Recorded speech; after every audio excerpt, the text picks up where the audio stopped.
Thank you so much for staying with us. Now, let's talk about Bayelsa State, and one of the most prominent issues that's arisen in Bayelsa recently is that of security scare.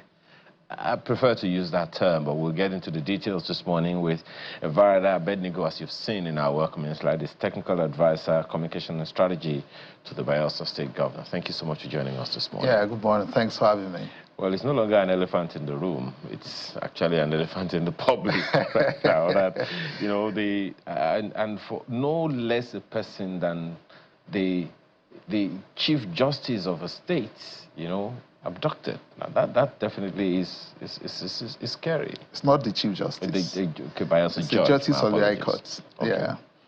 Yeah, I think everyone should be concerned, but not like it's scary. Scary is quite a strong statement. I don't think it is scary for someone to be abducted. No, for those who have passed through that, they understand how difficult and painful, traumatizing it is, especially for the families, emotional trauma, all of that. So yeah, it's scary, but at this level of discourse also, it's scary.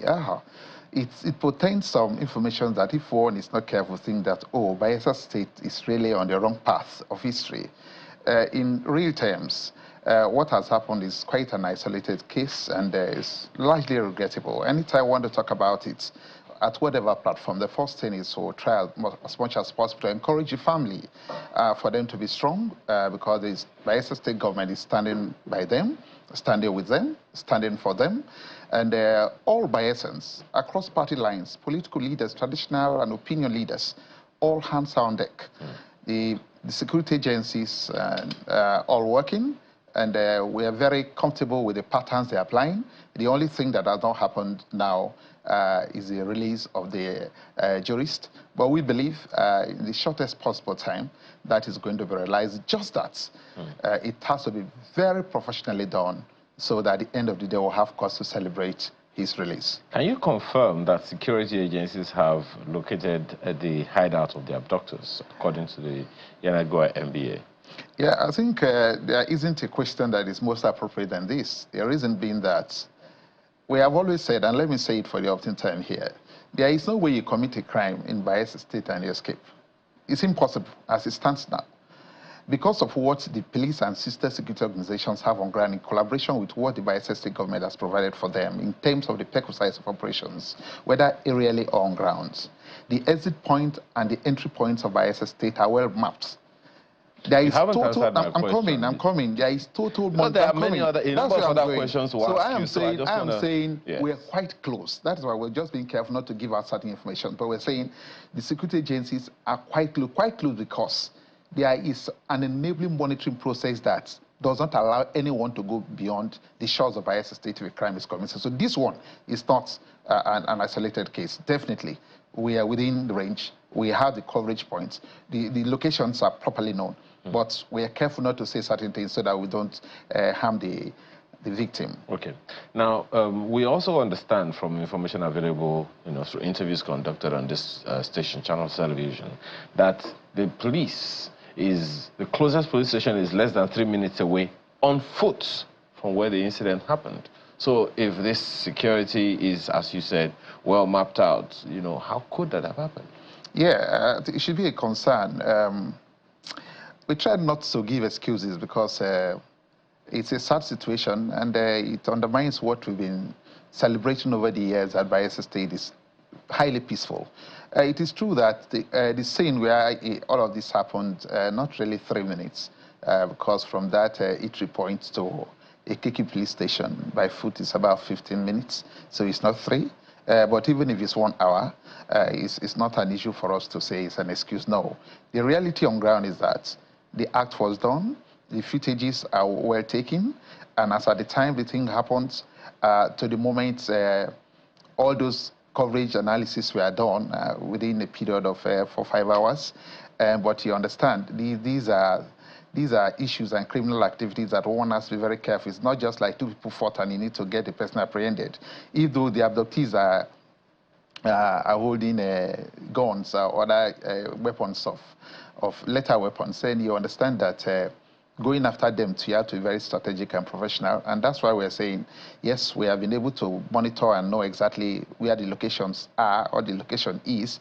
But then professionalism counts at this point. How do we do so that we get our brother, our jurists out unhurt, unharmed?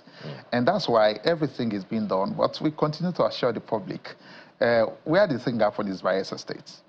And we are known. Not just in Bayelsa State, in the capital city of Bayelsa. Yeah, it's Yenagoa, but that is what makes it a little concerning. If it was in a rural area, one would probably understand. It's but the same thing. In Yenagoa, the capital. Yeah, it's largely the same thing. When we talk about, the coverage of Bayelsa State in terms of security, it's not just about Yenagoa. It's everywhere. So whether you're in Basambri, in Nimbe, whether you're in Kolama in southern Niger, whether you're in Ogbia town, in Ogbia local government, the thing is the same coverage. The reason being that aerially, we have gone very high. Even if you talk about Nigerian Defense Security Agencies and the Directorate of Military Intelligence, they will tell you in Nigeria today that what Bayelsa State has in terms of monitoring and coverage of crime situations is just #1. Not because we are talking politics. No, we have. Yet this happened. Yes, even in the United States, we don't want to make excuses. Even in the United States and the UK, sometimes it's seen like this happen. And it takes days.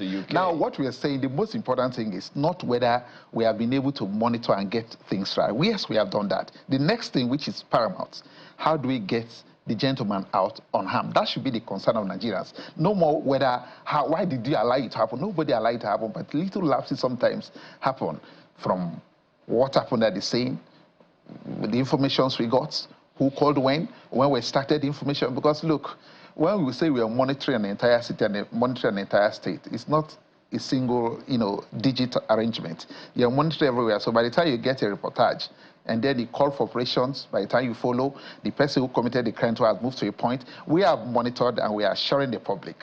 The public should be well assured that the monitoring and evaluation of the situation is top-notch, and we know it is going to be solved. We're going to dissolve it in the most appropriate way, and in a manner that does not undermine good governance and good conscience. Well, you talked about security and, beg your pardon, intelligence gathering and all of that. Was this something that government saw coming? Could this have been avoided?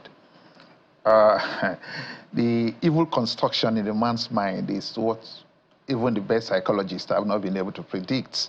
But the thing is, in Bayelsa State, we work proactively. We try as much as possible to preempt situations, and that's why proactive crime fighting in Bayelsa State is top-notch. We do that, and then the reactive aspect of it becomes a near-zero kinetic arrangement. And so when we say, did we predict it? Did we envision it? No. Nobody expected that to happen. Why? Because in Bayelsa State so would you say that this is a failure of intelligence? It's difficult to make an outright condemnation, but one thing is clear.